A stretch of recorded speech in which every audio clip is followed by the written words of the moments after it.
Então, esse líder, ele carrega também a responsabilidade de traduzir através dos rituais, dos símbolos, dos processos, das tomadas de decisão que acontece na unidade, de carregar essa cultura para dentro de todos os lugares onde nós operamos.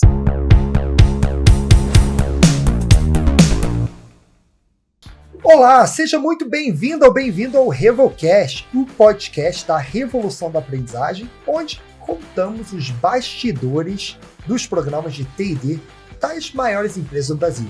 Meu nome é Richard Show, sou CEO e fundador da Revo, e eu estou aqui com o Nilson Figueiredo, que é co-apresentador, sócio, né, e cuida de quase toda a empresa aí enquanto eu estou viajando e no home office. É isso. Essa é boa. Tem uns episódios que ele me apresenta como amigo também, né? Então eu fico de olho se essa palavra vai aparecer. Não, já tem algumas semanas que dá. Que deixa. Pessoal, bom dia, boa tarde, boa noite. Muito animado aqui com mais um episódio do Revolcast, né, Richard? E nesse episódio a gente está trazendo aqui um elemento.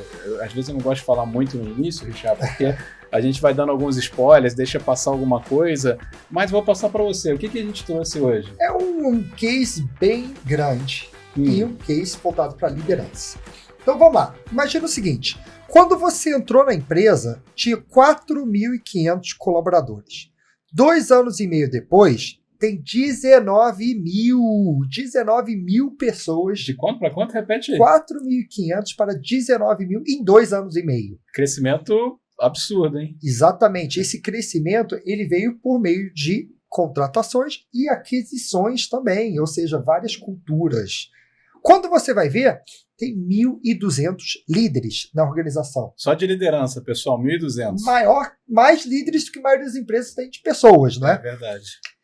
E a dúvida que surge, será que eles estão preparados para assumir esse cargo de liderança? Ou será que o crescimento acelerado da organização impulsionou a carreira deles sem necessariamente ter os conhecimentos técnicos para gerir e liderar pessoas?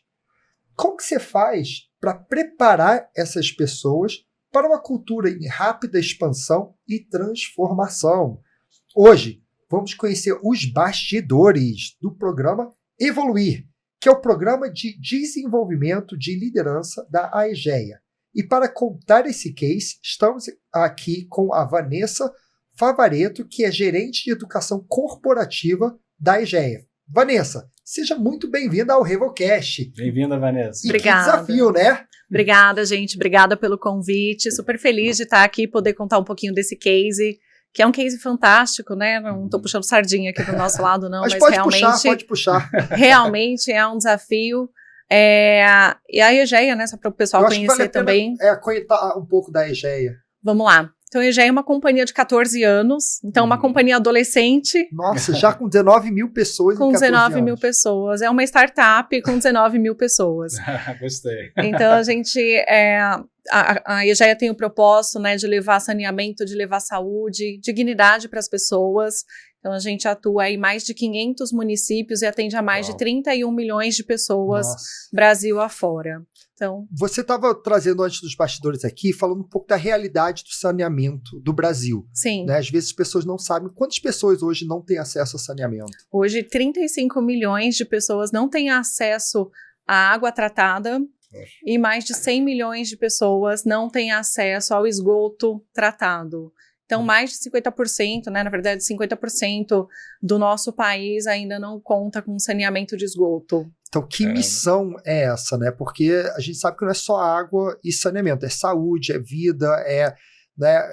Eu sei que muitas vezes é o primeiro serviço público que chega em várias residências do país. Então, quando chega a primeira infra que chega é realmente o saneamento, né? A água ou saneamento. Né? Água e esgoto, né? Então, para a gente que vive dentro de uma realidade, por exemplo, estou aqui em São Paulo, é inconcebível. Então, quando a gente tem acesso a essas informações, quando eu entrei na Aegea e eu comecei a conhecer esses dados...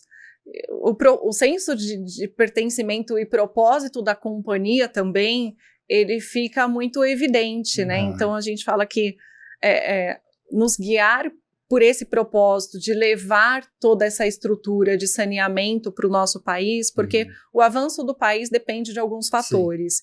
E, com certeza, a evolução desses índices que são promovidos através do desenvolvimento do saneamento são fundamentais para que outras esferas também possam ser desenvolvidas, né? Então, é parte da infraestrutura que vai levar ao avanço do país. Eu acho que isso até explica, pelo mercado e o momento que a gente está vivendo de privatização, o momento de rápida expansão de parcerias pública-privada dentro desse setor, pelo marco do saneamento, explica essa rápida expansão de uma startup em 14 anos e de 0 a 19 mil colaboradores. Sim, o marco do saneamento acelerou, né? Então, nós ganhamos essa expansão dos 4 mil a 19 mil, muito por conta do marco do saneamento, que foi levado em consideração pelos municípios, né? A água e esgoto é um serviço municipal e depende aí da iniciativa de cada um dos prefeitos de colocar esse serviço em pauta. A privatização, por exemplo, é uma decisão, né, de cada um desses prefeitos.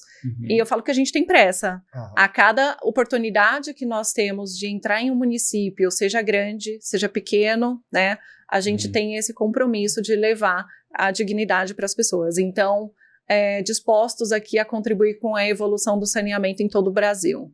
E é curioso que você fala que você tem pressa. Primeiro que saneamento mais rápido salva mais vidas, dá mais qualidade de vida e tudo mais.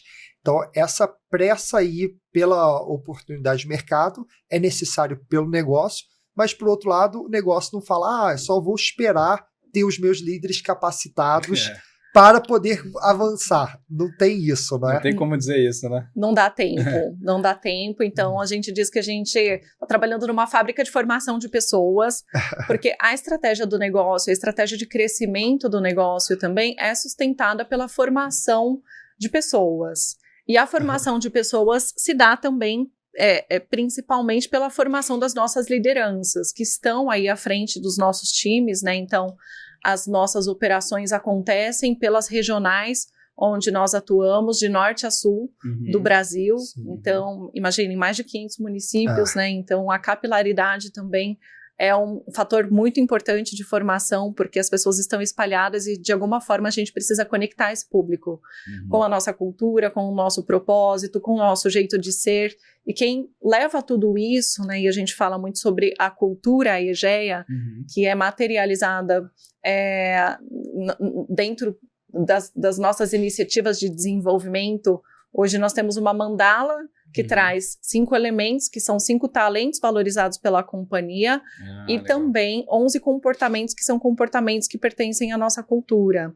Legal. E um deles, inclusive, é o mestre em brasicidades, justamente por conta dessa capilaridade que nós temos. Então, esse líder, ele carrega também a responsabilidade de traduzir através dos rituais, dos símbolos, dos processos, das tomadas de decisão que acontece na unidade, de carregar essa cultura para dentro de todos os lugares onde nós operamos. Que legal, esses 11 comportamentos, né? Tudo tem que, o líder tem que ser esse tradutor, né? Vamos dizer assim, pegar o que a cultura do grupo exige, né, e repassar isso na operação lá na ponta, né? Exatamente. Legal. E Vanessa, uma curiosidade aqui, a gente estava falando de 1.200 líderes, né? Sim. Como é que era a foto, assim, até antes do programa, né, quando você percebeu, ou como é que foi o advento disso tudo, de vocês falarem, eu estou percebendo aqui que a empresa está crescendo muito rápido, e aí os líderes estão assumindo cargos de liderança, talvez com alguns gaps aí, como é que vocês como é que surgiu dali, falou, precisamos fazer alguma coisa, né, como é que foi essa história, né? Eu chego justamente nesse momento, no momento onde a companhia olha para a sua estratégia e identifica que precisa criar também uma estratégia de capacitação e gestão de pessoas. Vem a Márcia Costa, que é a nossa VP de pessoas, e desenha toda essa estratégia.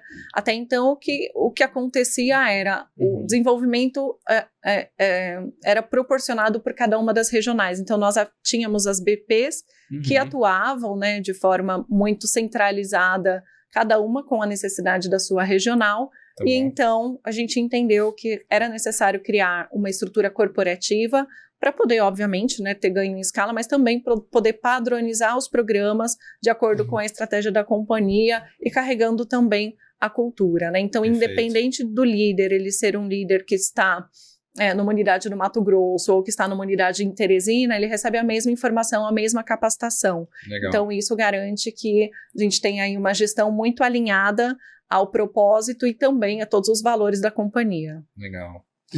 E deixa eu te perguntar, muitas vezes nesse crescimento, certamente as pessoas não estavam, porque uma coisa é só ter cultura e alinhar as pessoas, outra coisa é a pessoa cresceu, assumiu um cargo e não estava preparado para aquilo. Então, acho que você deve ter duas coisas. O ponto da cultura e gaps de formação de liderança. Você tinha esse cenário também? Sim, tinha esse cenário.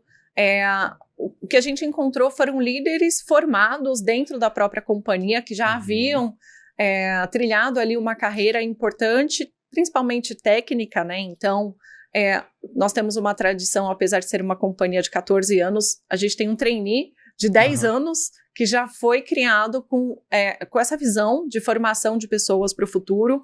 Então, alguns líderes já passando por esse programa um pouco mais preparados, né, e com condições ali de assumir uma liderança com mais prontidão, mas outros nem tanto, Sim. Outros vindo muito da parte técnica, das áreas técnicas, grandes especialistas, mas que precisavam ali também ter uma aceleração de carreira, pensando em formação de competências básicas de liderança. Então, a empresa cresce, essas pessoas precisam conseguir se desenvolver na velocidade que a companhia cresce. Sim. Então, a gente começou esse movimento também de quem são essas pessoas, como que a gente encontra esses líderes, né? Qual que é o potencial que nós temos em cada um deles para a gente poder acelerar e trazer para dentro da proposta de desenvolvimento de liderança. Então, sim, encontramos aí pessoas que tinham muita vontade de crescer e se desenvolver, mas que até então a gente não tinha dado ainda a condição para que ele pudesse acompanhar. Eu consigo imaginar justamente isso, né? Você tem, principalmente áreas operacionais, normalmente aquele técnico que ele se destaca, que é a pessoa que mais entende do assunto, naturalmente essa pessoa acaba migrando para um cargo aí de coordenação, para um cargo de supervisão, mas é aquela história, né? Ele é o melhor técnico que você tem naquela região, né? Ou naquela localidade. A dúvida é, será que ele vai ser o melhor líder também? Ou você perdeu o seu melhor técnico e está tendo um péssimo líder, né? Então, acho que você deve ter encarado muito essa situação, né? Sim, o bom e velho dilema. E, às vezes, é uma descoberta também do próprio líder. E tá tudo bem, né? Então, a gente olha para uma carreira dentro da companhia, uma companhia grande, obviamente que tem espaço para todo mundo. Tem espaço para aqueles que migram para uma posição de gestão e para aqueles que preferem ficar numa posição especialista. Hoje em dia a gente consegue fazer essa conversa com muito mais fluidez, porque antigamente era uma mão só, né? Então a pessoa tinha uma carreira linear, onde ela entendia que ela precisava seguir uma jornada de liderança para conseguir ter o crescimento com a companhia. E hoje também a gente já vem trabalhando muito essas questões de carreira, para as pessoas poderem entender que elas podem seguir diversos movimentos. Mas sim, né, essas descobertas são feitas aí no meio do caminho, e nas reflexões que a gente propõe também do nosso programa de desenvolvimento de liderança. Agora eu fiquei curioso, como que você começa a desenhar uma solução? Porque quando você começou a desenhar a primeira solução, tinha 4.000 pessoas. Sim. Depois, quando você tem... entendi que é isso. Aí tem 8.000, daqui a pouco 10. A gente falou 19, mas se bobear esse podcast vai pro ar, já vai ter 20 ou 22.000 pessoas. É difícil precisar o número de pessoas, né? Então, como que você começa a desenhar essa solução? Vamos lá, então a gente chegou, a primeira coisa que a gente precisava entender era onde nós estávamos. Então, o nosso bom diagnóstico, nós aplicamos um assessment, e esse assessment trouxe as capacidades de liderança já instaladas, aquelas capacidades em que a gente precisava focar, né, em que precisava ter um trabalho um pouco mais assertivo, e também as competências, né, os nossos comportamentos desejados, como nós chamamos na nossa cultura. E esses comportamentos desejados, então, foram investigados, né, durante esse assessment. Então, todos eles, 100% dos líderes participaram, supervisores acima participaram desse assessment, e depois receberam uma devolutiva juntamente com o feedback. Legal. Aí já começa um plano de desenvolvimento a partir de toda essa devolutiva, para que eles pudessem também já trabalhar no individual. E aí uma outra iniciativa que veio junto foi olhando para todas as competências que apareceram ali como necessidade de desenvolvimento, tanto da cultura quanto dos requisitos de liderança, uma estrutura de um programa de desenvolvimento. Então, veio o Evoluir. Então, o programa Evoluir, né? Isso, resolvemos criar o Evoluir. Chegamos nele a muitas mãos, conhecendo esse diagnóstico, mas também visitando as unidades, entendendo qual era a realidade dessa liderança, olhando para o nosso plano estratégico das exigências que a gente precisa fazer a respeito do comportamento desse líder, e nasceu o Evoluir. E o Evoluir vem no conceito do Rancharan, né? Então, a gente volta sempre no pipeline de liderança, onde trouxemos aí 3 módulos presenciais, rodamos o país todo com essa capacitação.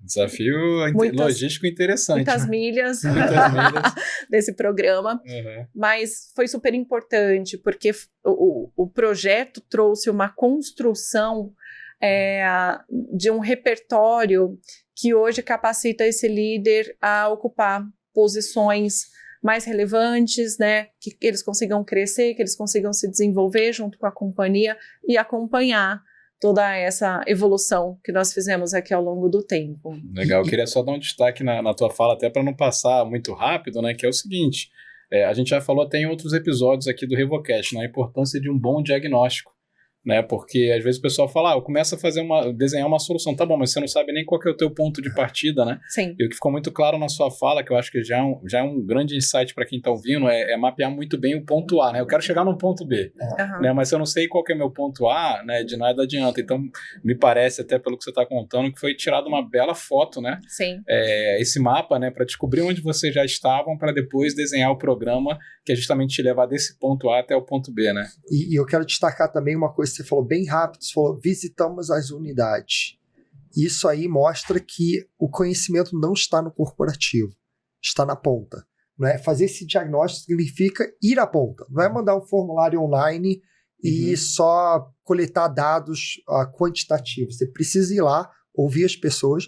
Não é? A gente tem uma metodologia aqui que a gente destaca bastante no RevoCast, uma TBC. Tire a bunda da cadeira. É ótima. É o único jeito, é indo pra ponta. Uma das melhores metodologias. Tire a bunda da cadeira, vai pra ponta e, de fato, entenda a necessidade para começar a desenhar o programa.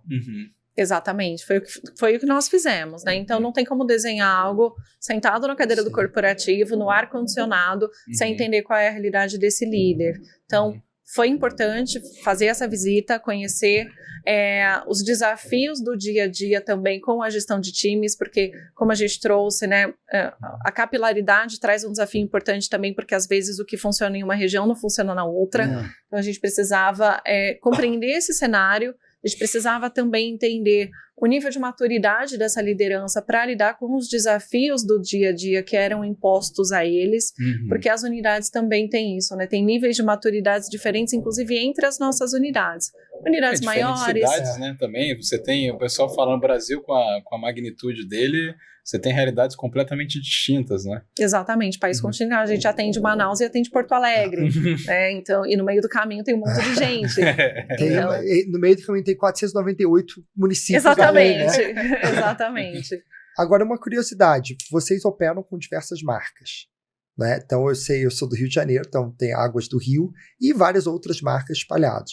Até que ponto você consegue personalizar essa cultura, ou até que ponto é padronizado, e mesmo vai para o próprio treinamento de liderança?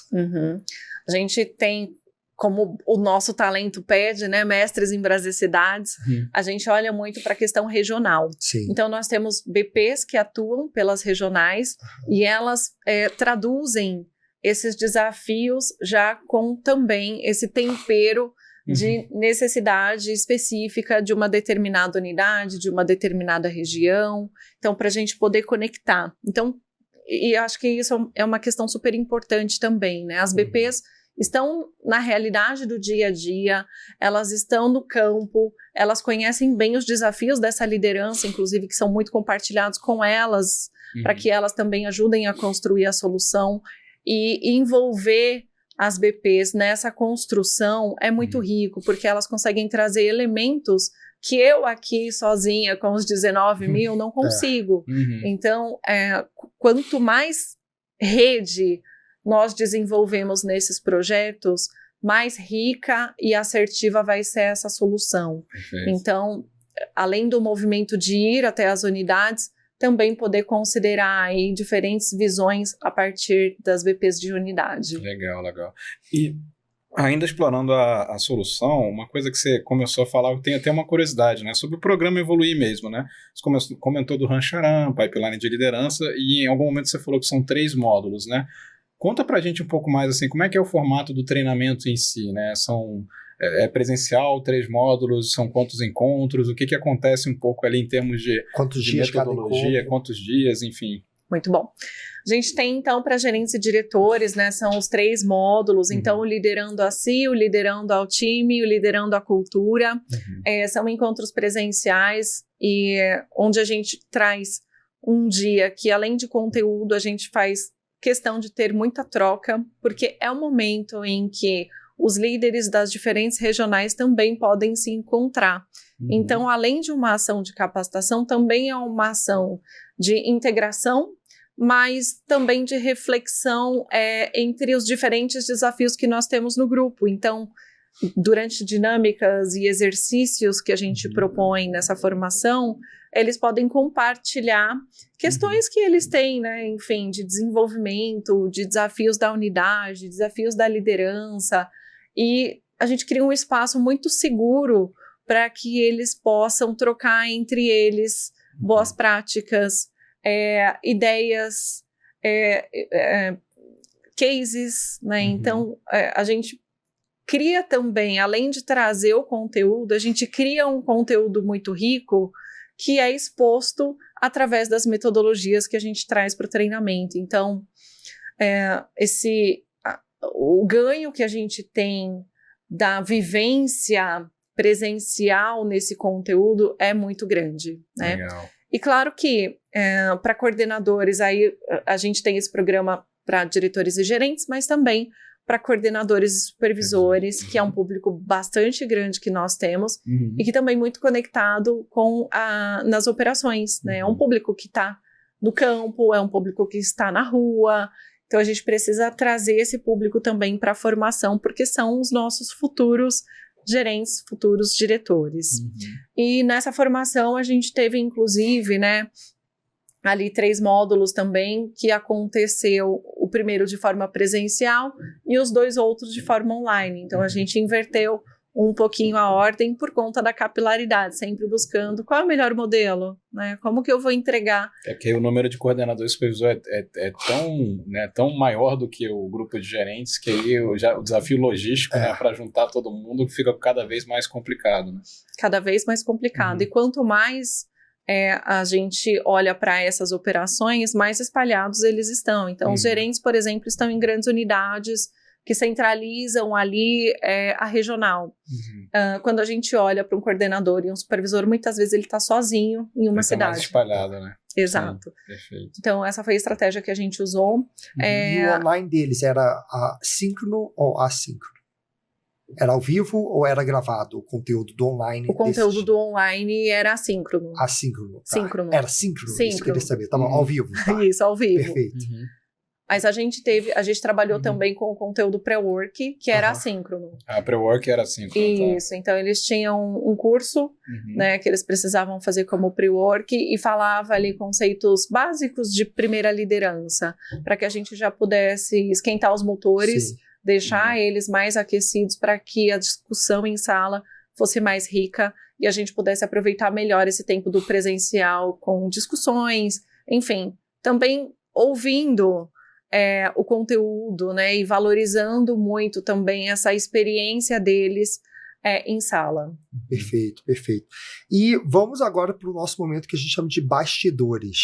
Né? O programa aqui, eu acho que faz total sentido, a gente vê como que se encaixa na estratégia, uma empresa crescendo rapidamente, mas certamente nem tudo foi como planejado. Né? Sim.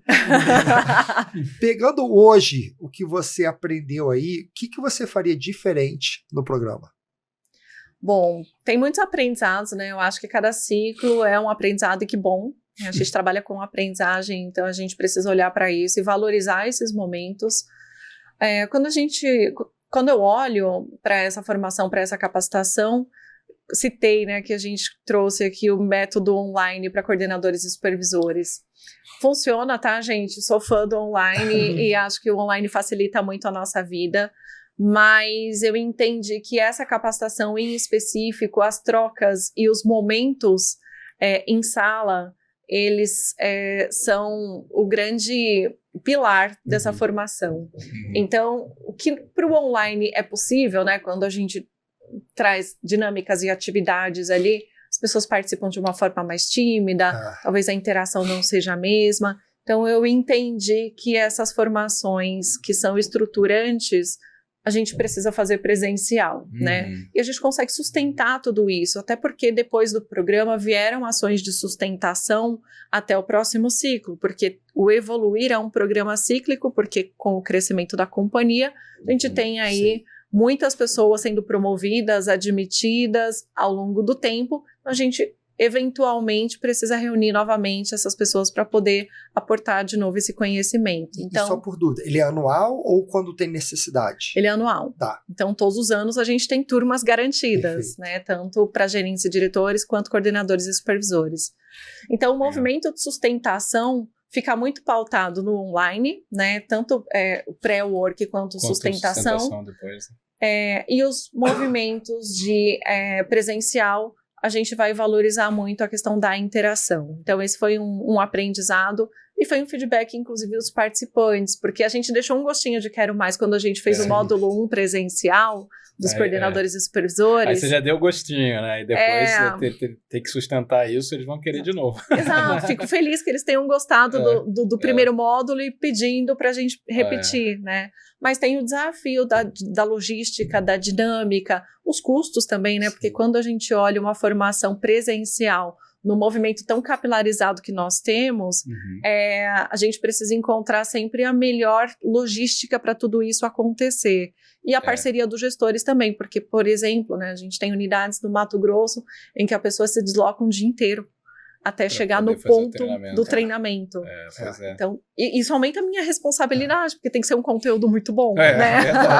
Eu preciso valer a pena aí, eu preciso proporcionar uma experiência muito boa para essa pessoa. Então, a gente tem todo esse cuidado também de pensar as estruturas do programa. Mas acho que fica uma dica aqui, né? A gente escuta muito, né, dos nossos clientes da Revo essa dicotomia online ou presencial, né? O que a gente sempre fala não é nenhum nem outro, né? E você descobriu isso já, né? Até você falou que faria isso diferente.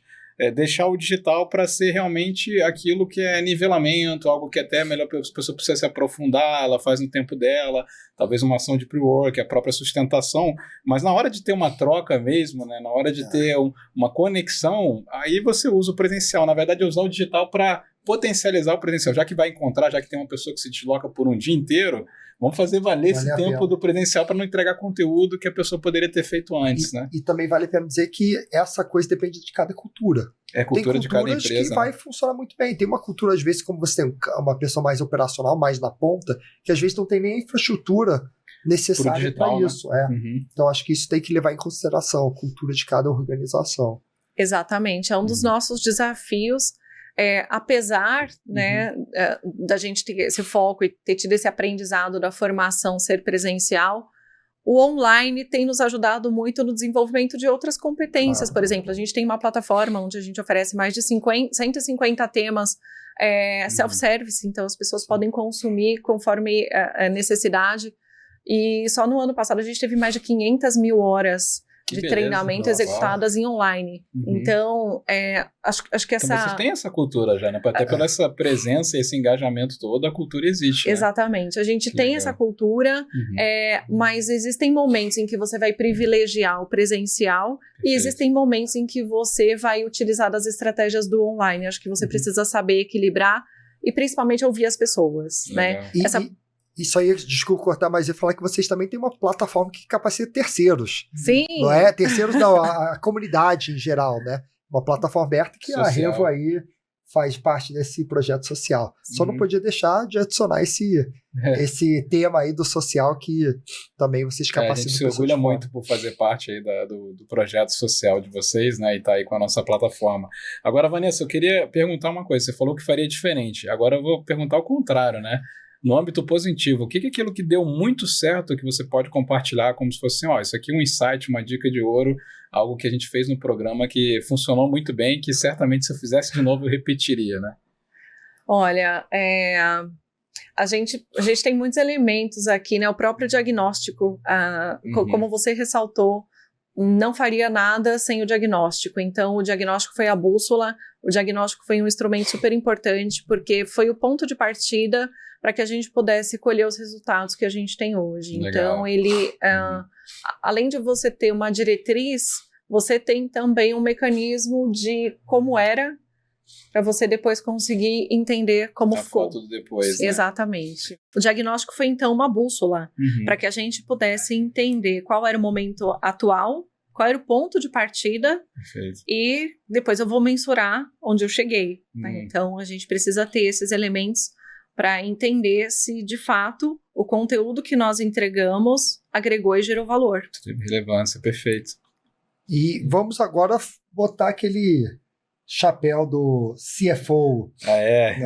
Agora aquele papel que o Richard faz do CFO que quer saber dos números, né? Eu acho tudo isso maravilhoso, né? Mas eu sou um CFO que tem um coração de pedra.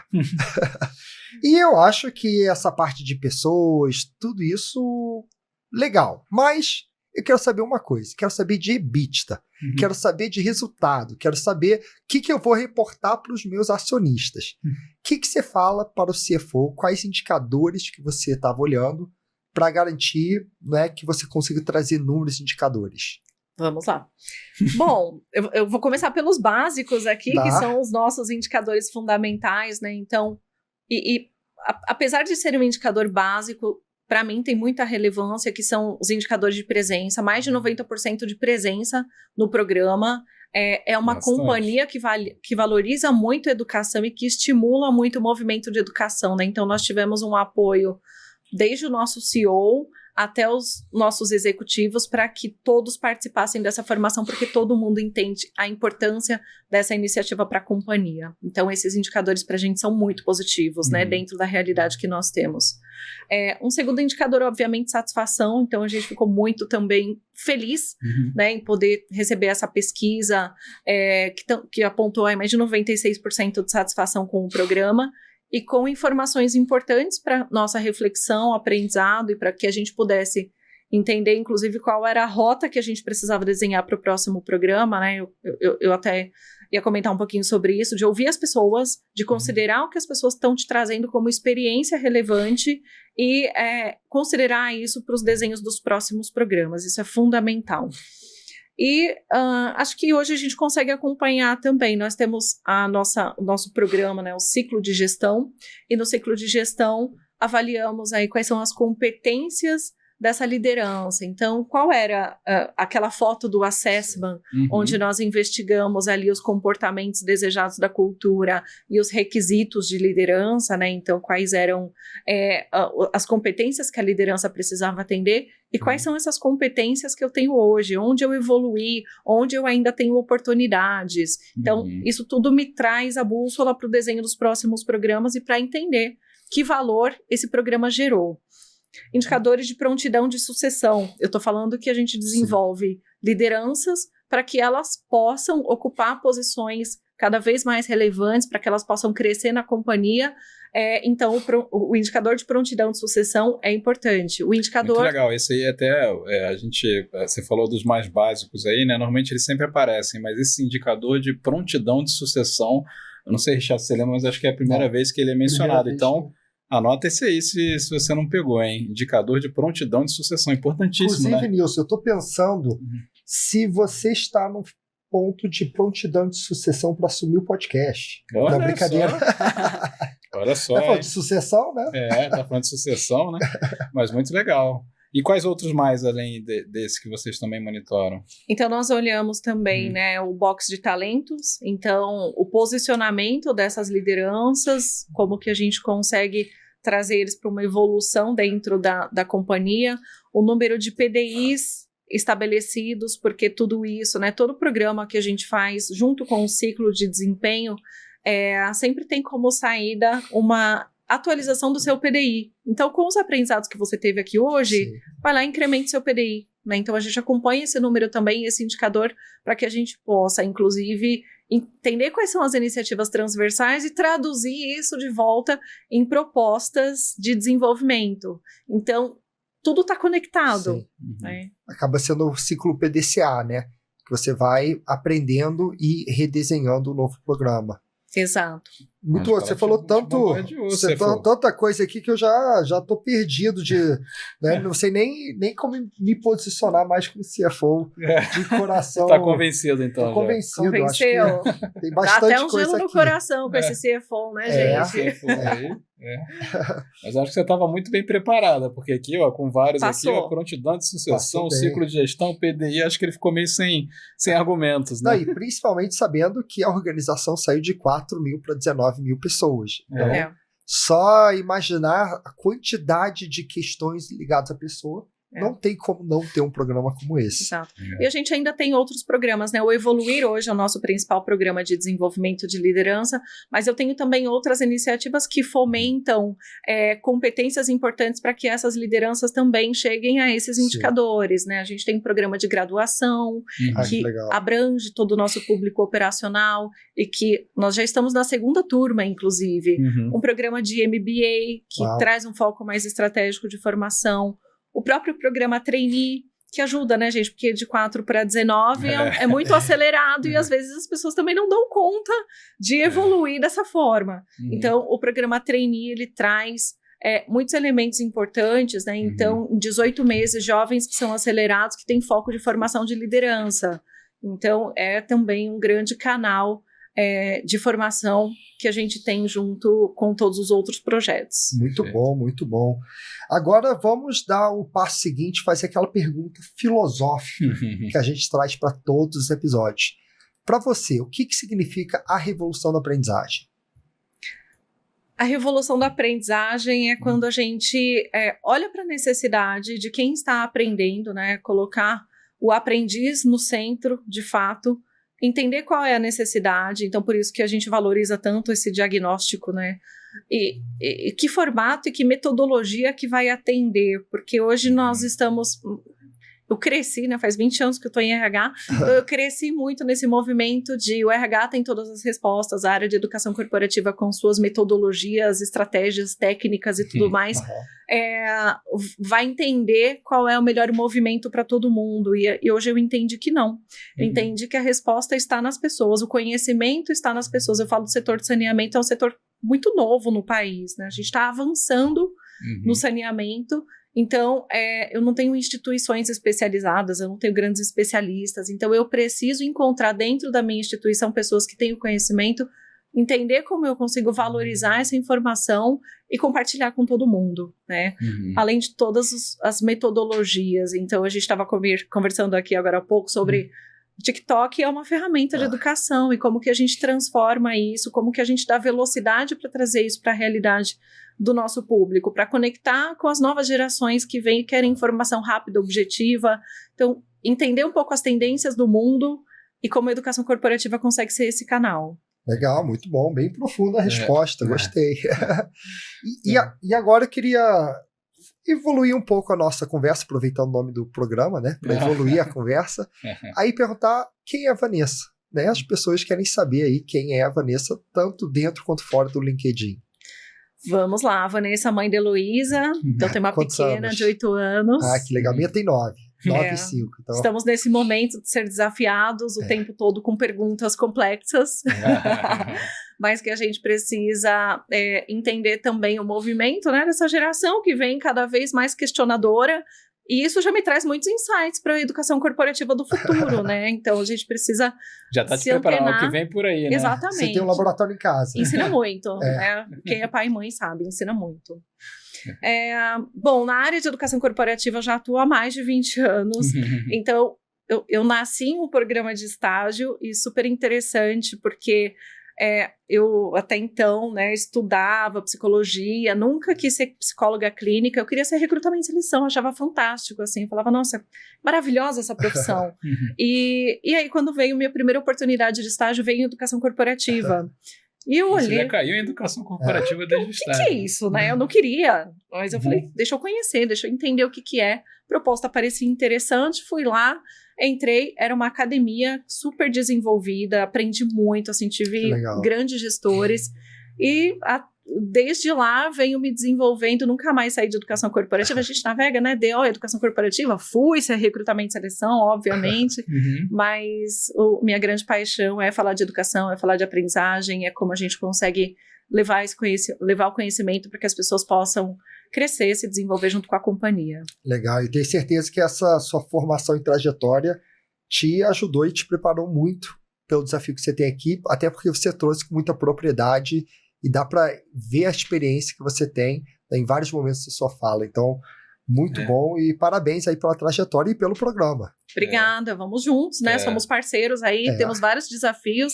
Então, Danilo já veio aqui contar um pouquinho da nossa escola técnica também, que é um case e que a gente está buscando aí transformar o setor de saneamento.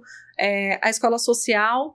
E aí, agora, contando do programa de desenvolvimento de liderança, então a gente tem uma pauta bem grande e bons desafios pela frente. Com certeza. E, Vanessa, uma curiosidade, até para quem está ouvindo, né, se quiser trocar experiência com você, ou fazer um benchmark, ou entrar um pouco mais profundamente nos detalhes aí, tanto desse programa quanto de outros, você falou do trainee e tudo mais, né, como é que as pessoas te encontram, né? No LinkedIn, Vanessa Favaretto, simples assim. Legal. Perfeito. Muito obrigado pela sua participação. Eu sei que eu anotei bastante aqui.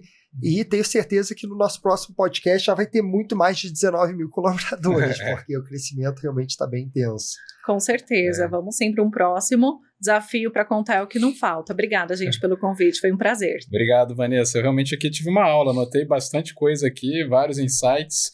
E obrigado aí por compartilhar, principalmente aí para quem está ouvindo, tenho certeza que se você está com um desafio de liderança, esse episódio aqui foi um prato cheio aí de insights para você. Espero que você tenha anotado. E se você gostou, né, compartilha. Exatamente. Então, Vanessa, mais uma vez, muito obrigado. E, Nilson, o que você anotou aí? Eu acho que eu vi você anotando toda hora. Eu também anotei aqui. Vamos fazer um resumo aí rapidinho do que a gente anotou? Vamos lá. Bom, o primeiro ponto que eu achei bem interessante, primeiro os números da EGEA, né, que a Vanessa compartilhou, 31 milhões de pessoas atendidas, né, e esses 19 mil colaboradores chegando em 14 anos. E aí ela falou, a gente virou uma fábrica de formação de pessoas. Eu acho que esse termo que ela usou faz muito sentido, né? E a gente viu aí muitas pessoas tendo que assumir o cargo de liderança de forma acelerada e às vezes com experiência técnica somente.